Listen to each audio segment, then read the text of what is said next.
Guys, welcome to Ransby. Kumusta kayo mga ka-vlogger? Kung makikita nyo, mayroon tayo dito aayusin. Panibagong problema na naman. Pinaayos lang kasi to sa akin. Barina to. Yan. Actually, ngayon pa lang ako paka-encounter ng pag-aayos ng barina. Pero susubukan natin, no? Tingnan natin kung ano yung diferensya nito sa loob kasi ayaw umandar eh. So, itester muna natin tong mga wire. Baka kasi may diferensya, pero nang sinaksa ko siya, tinatingnan ko naman siya, may ugong naman siya sa loob. So tingnan natin kung iwan, baka may mga lang naputol na wire dyan sa loob. So tingnan natin kung magagawa natin to kasi sabi ko nga ngayon lang ako naka-encounter nito.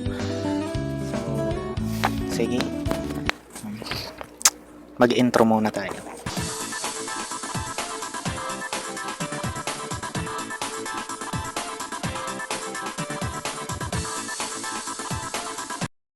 Natin.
Pampahina.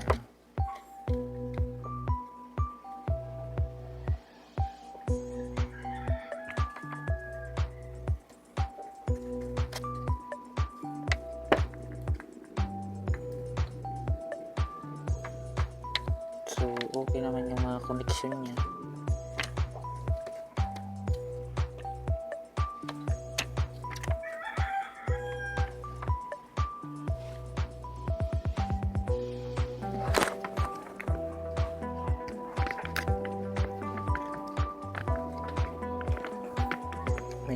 solder.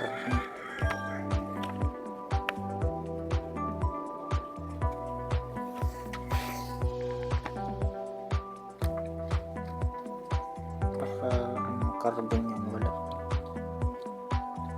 Pero mayroon pa naman. Carbon pa naman dito.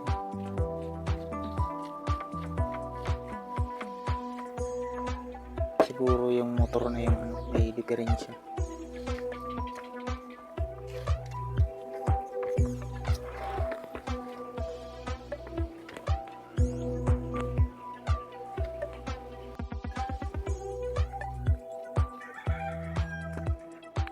Pag-aralan natin kung paano tanggalin ito. Pag-aralan natin sirain. Tapos ayusin na lang natin.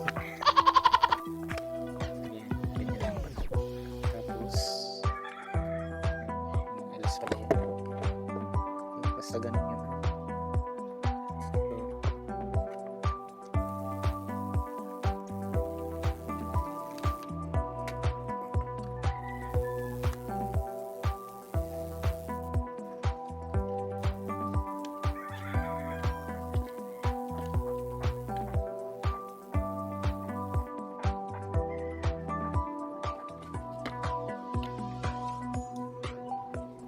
Ito yung mga carbon niya.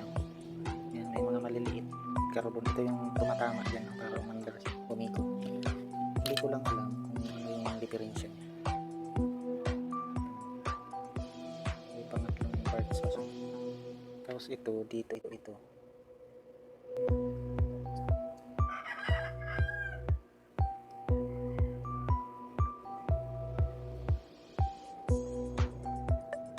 Kung sa electric fan, ito yung tinatawag na ihi. Yan. Parang ihi rin dyan.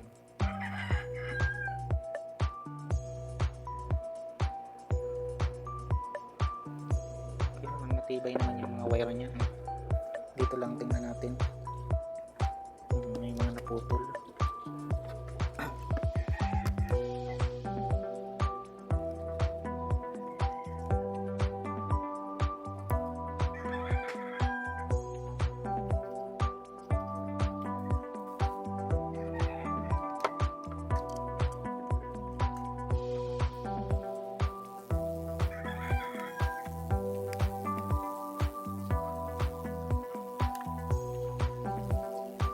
Sa tingin ko hindi naman to basta-basta nasisira eh. Matibay yung wire niya. Tapos yung mga connection naman, okay naman yung connection. Nakakabit naman lahat. Tingnan natin itong switch na to.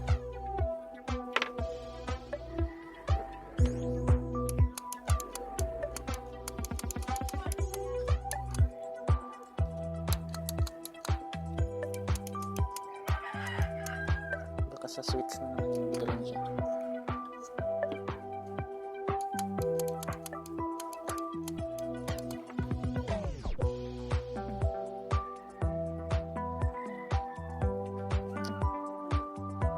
Madumi ito sa kamay pag inaayos na dumi-dumi.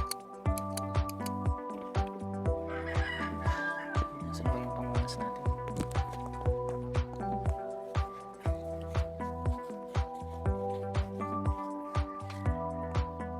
Na lang natin, nilinis ko lang tapos yung pinunasan, tingnan natin kung mag-work, punas-punas lang kasi sa nakikita ko wala naman siyang diferensya. Pera na lang kung sira talaga yung switch, wala tayong magagawa dyan. Kailangan talaga bumili ng switch.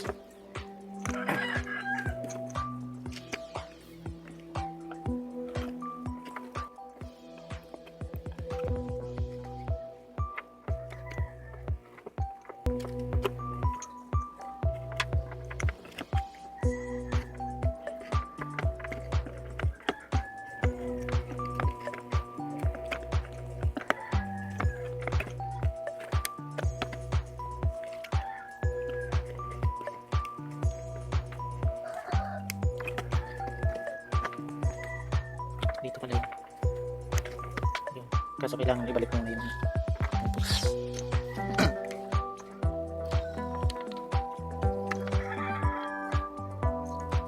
Tapos ito dito po.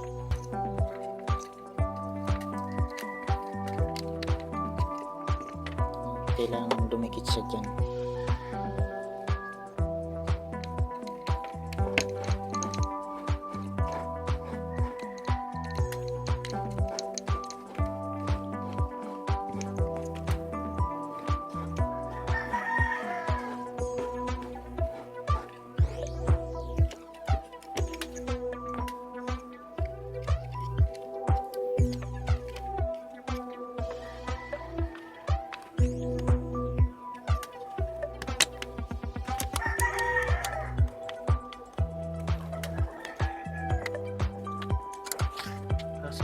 Babalik natin, no?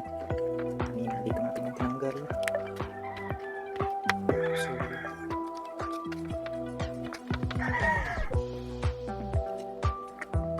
ayan. So, ganyan siya.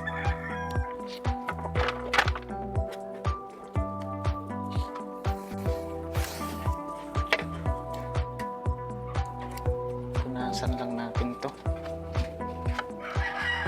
Dumi-dumi na kasi nito eh.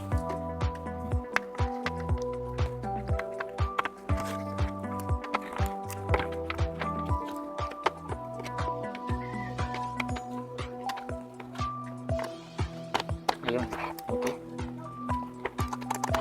Sana kumandar na. Ginawag natin yung tornilyo.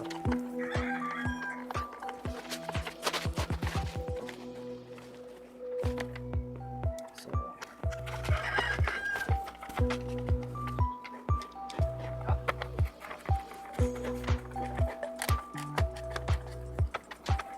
tatlo muna.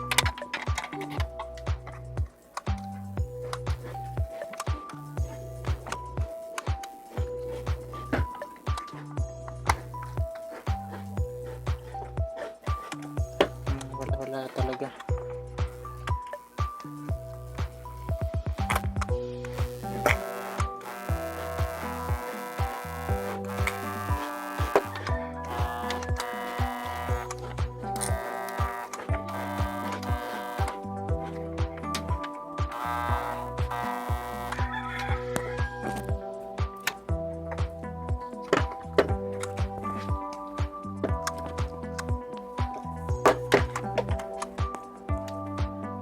So, ayan mga ka-runs base, so sinarahan na natin, no? Ang nakita ko sa problema ng barinang ito ay ito talaga yung switch. Kasi may pyesa yan dyan sa loob, talagang may sira na siya yung transistor dun sa switch. Yan, nag-shorted siya. Kasi tinanong ko yung may-ari, oo, na-confirm ko kasi nung binuksan ko yung mga mantika. Yan. Kasi nilagyan daw niya ng mantika dito sa switch. Yung, kaya naman nag-shorted yung pyesa dito sa switch. So kaya nung sinaksak ko, umugong lang siya. Yan. Hindi siya umaandar, hindi siya tumutuloy.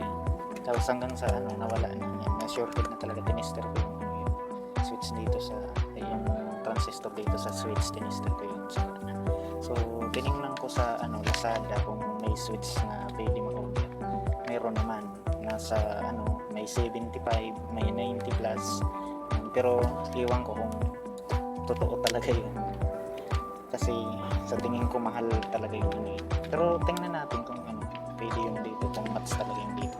Pero magtanong-tanong tayo sa hardware kung may pwede i-replace dito sa barina nito. Kasi original ito na barina eh. Sayang naman kung hindi na mapalitan ng switch. Dami pa namang napagagamitan ito. Lalong-lalo na dun sa mga matitigas na mga